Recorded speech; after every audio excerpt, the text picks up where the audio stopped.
नमस्कार दोस्तों, आज हम 7 money rules for life book का कंप्लीट ऑडियो बुक लाए हैं। चैप्टर 7 नियम 4 अपने अनियमित खर्चों का अनुमान लगाएं। बुद्धिमान जीवन का सार अप्रत्याशित की आशा करना और अप्रत्याशित की उम्मीद करना है। अज्ञात अगर मैं आपसे कहूं कि आप जो कर रहे हैं उसे रोक दें, अपने मासिक खर्चों को जोड़ लें और अपनी मासिक आय से कुल राशि काट लें, तो मैं लगभग परिणाम की भविष्यवाणी कर सकता हूं। आप अपने चेहरे पर एक बड़ी मुस्कान के साथ देखेंगे। यह उस नैपकिन पर सही है। क्या मैंने बताया कि हम दोपहर के भोजन पर ऐसा कर रहे हैं? यह सबूत है कि आप जितना कमाते हैं उससे कम खर्च करते हैं। आपकी आय आपके व्यय से अधिक है। आपने नियम 1 को पूरा कर लिया है और मैं थोड़ा घबरा जाऊंगा। पहली नज़र में आपकी सूची यथोचित संपूर्ण दिखती है, लेकिन यह पूरा नहीं है। कई लोगों के लिए रहस्य यह है कि यदि उनका खर्च उनकी आय से इतना कम है तो वे अप्रत्याशित खर्चों को कवर करने के लिए क्रेडिट का उपयोग किए बिना पूरा महीना क्यों नहीं गुजार सकते, जैसे कि बीमार बच्चे के लिए दवा, अर्धवार्षिक बीमा प्रीमियम या एक पारिवारिक जन्मदिन की पार्टी। नियम 4 अनियमित खर्चों का अनुमान लगाएं और फिर उसके अनुसार तैयारी करें। अधिकांश लोग वास्तव में चीजों पर विचार किए बिना यह मान लेते हैं कि उनके आवश्यक खर्च वे हैं जो वे हर महीने चुकाते हैं। लेकिन सभी आवश्यक खर्च किराया, किराना बिल, फोन बिल और कार भुगतान की तरह व्यवस्थित रूप से नहीं होते हैं। हालांकि जब हम यह मान लेते हैं कि वे हमारे एकमात्र आवश्यक खर्च हैं और उन्हें हमारी आय के बराबर बढ़ने की अनुमति देते हैं, तो गैरावर्ती या अनियमित खर्च सामने आने पर सब कुछ बिखर जाता है। हमारे द्वारा हर महीने किए जाने वाले बिल, खर्च और भुगतान आम तौर पर समस्या नहीं है। किसी तरह किराया और उपयोगिताओं का भुगतान हो जाता है और परिवार का भरण पोषण होता है। समस्या अनियमित खर्चों की है। हमें से अधिकांश लोग इसी तरह सोचते हैं, इस महीने मैंने जो बिल चुकाए हैं वे मेरे लिए आवश्यक हैं, खर्चे बाकी सब वैकल्पिक है। यदि इस समय कोई व्यय मेरे सामने नहीं है तो मेरे पास विकल्प है कि मैं इसका भुगतान करूं या नहीं। और यदि महीने के अंत में मेरे पास कोई पैसा बचता है तो मैं उसे अपनी इच्छानुसार खर्च कर सकता हूं।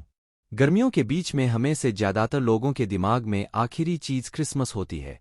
भविष्य में कहीं किसी बड़े उपकरण की खराबी या किसी बड़ी घरेलू मरम्मत के बारे में कौन सोचता है? इस समस्या का समाधान सरल है। आपको मनी मैनेजर बनना होगा। यदि आप नहीं जानते कि पैसे का प्रबंधन कैसे किया जाए तो आप सही जगह पर आए हैं। मैं आपको यहां नियम 4 में यह सिखाने जा रहा हूं कि यह कैसे करना है। नियम 4 का उद्देश्य अनियमित और यहां तक कि अप्रत्याशित खर्चों के लिए उसी तरह से योजना बनाना है जैसे आप उन खर्चों का अनुमान लगाते हैं जिनके बारे में आप अच्छी तरह से जानते हैं क्योंकि वे हर महीने होते हैं। निःसंदेह इसके लिए एक समय में एक महीने के बजाय पूरे वर्ष पर नजर डालने की दूरदर्शिता की आवश्यकता होती है। उदाहरण के लिए, मुझे विश्वास नहीं होता कि मैंने कभी किसी व्यक्ति को पहली बार मासिक खर्चों की सूची में क्रिसमस उपहार शामिल करते देखा है। और अधिकांश लोग जब अपने नियमित खर्चों का त्वरित हिसाब किताब करते हैं तो वे कपड़े या पारिवारिक छुट्टियों की अनुमति नहीं देते हैं। यहाँ प्रत्याशा पहलू के साथ साथ नियम 4 के लिए आवश्यक तैयारी दोनों को लागू करने का सबसे आसान तरीका है जो मैं जानता हूँ। पिछले वर्ष को देखकर निर्धारित करें कि आपके अनियमित खर्च क्या हैं।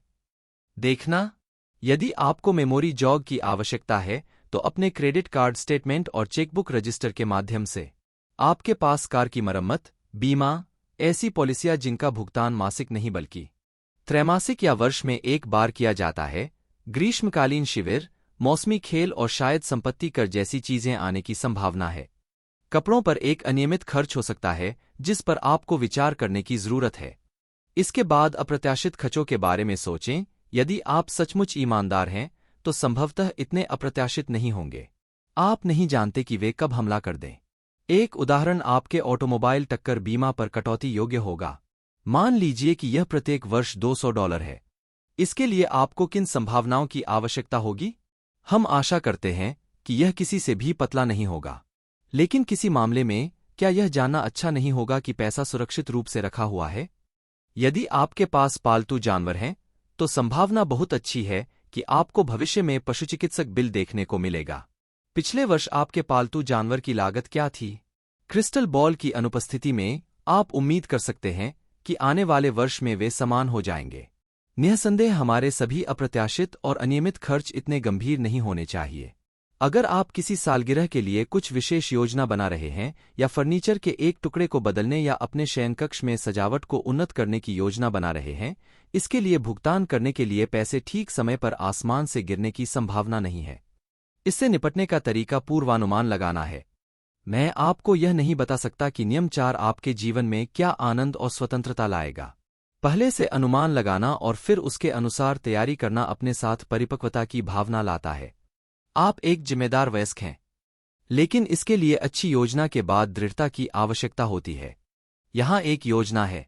अपने chequebook register, credit card statement, खर्च डायरी, अपने टैक्स रिटर्न या यदि बाकी सब विफल हो जाता है, जैसे रिकॉर्ड का उपयोग करके अपनी याददाश्त, पिछले वर्ष के अपने खर्चों की एक सूची बनाएं जो आपके पास हर महीने नहीं थे। यह बीमा, संपत्ति कर, उपहार, कपड़े, छुट्टियां, क्रिसमस, कार की मरम्मत, खेल, शौक आदि हो सकते हैं। प्रत्येक के लिए एक वार्षिक आंकड़ा अनुमानित बनाएं और फिर मासिक औसत पर पहुंचने के लिए 12 से विभाजित करें। यहाँ एक उदाहरण दिया गया है जो 6 अनियमित खर्चों को संबोधित करता है जिनका अत्यधिक पूर्वानुमान लगाया जा सकता है।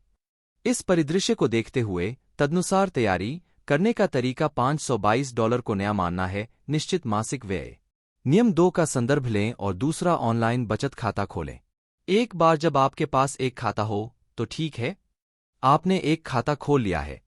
जब हमने नियम 2 को कवर किया तो मैं इसके बारे में निश्चित हूं, दूसरा खाता जोड़ना आसान है जो अनियमित खर्चों के लिए आपकी आरक्षित निधि को अलग रखेगा।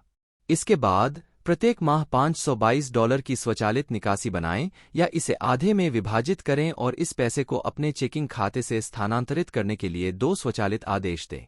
स्वचालन रहस्य है। जैसा कि मैंने पहले कहा था, पहले कुछ महीनों में आपको परेशानी महसूस होगी। यह एक बड़ा नया खर्च जैसा लगेगा और इसमें दिखाने के लिए कुछ भी नहीं होगा। लेकिन ये बिल्कुल भी सच नहीं है। आपको बस अपने ऑनलाइन बचत खाते पर क्लिक करना है और अपने अनियमित और अप्रत्याशित खर्चों का अनुमान लगाने का आश्चर्य देखना है। और यहाँ एक अतिरिक्त अच्छी बात है। चूंकि आप प्रबंधक हैं, आप श्रेणियां जोड़ और संशोधित कर सकते हैं और जब तक आपको यह सही न हो जाए तब तक आवश्यकतानुसार राशियां हस्तांतरित कर सकते हैं। और जैसे ही आपको भविष्य में वृद्धि या बोनस मिलता है, अन्य अनियमित खर्चों या यहाँ तक कि सपने, बचत को प्रतिबिंबित करने के लिए श्रेणियां और जमा राशि जोड़ने पर विचार करें। आप आसानी से कैरेबियन क्रूज या कंप्यूटर जैसी श्रेणी जोड़ सकते हैं, फिर उसके अनुसार फंड कर सकते हैं। आप पाएंगे कि इन निधियों को एक अलग खाते में स्थानांतरित करके आप उन्हें वापस उधार लेने के लिए उतने प्रलोभित नहीं होंगे जितना आप अपने चेकिंग खाते में पैसे छोड़ने के इरादे से कर सकते थे ताकि उसे छू न सकें। इस प्रकार की अग्रिम योजना को अपने जीवन के सभी अनियमित खर्चों पर लागू करें और जिन्हें अप्रत्याशित माना जा सकता है। उदाहरण के लिए, नया वॉशर और ड्रायर। मैं लगभग गारंटी दे सकता हूं कि भविष्य में कभी कभी आपको उन्हें या किसी अन्य प्रमुख घरेलू उपकरण को बदलने की आवश्यकता होगी। निरर्थक लगने के जोखिम पर मैं इसे फिर से कहूंगा, तदनुसार तैयारी करें। यदि आप मानते हैं कि आप नियम 4 को लागू करने में सक्षम नहीं हैं क्योंकि आपके पास पर्याप्त पैसा नहीं है या अधिक संभावना है आपको इसकी तात्कालिकता का एहसास नहीं है क्योंकि आपके पास अन्य चीजें हैं जो आप अभी अपने पैसे से करना चाहते हैं, तो हम बैठकर बात करने की जरूरत है।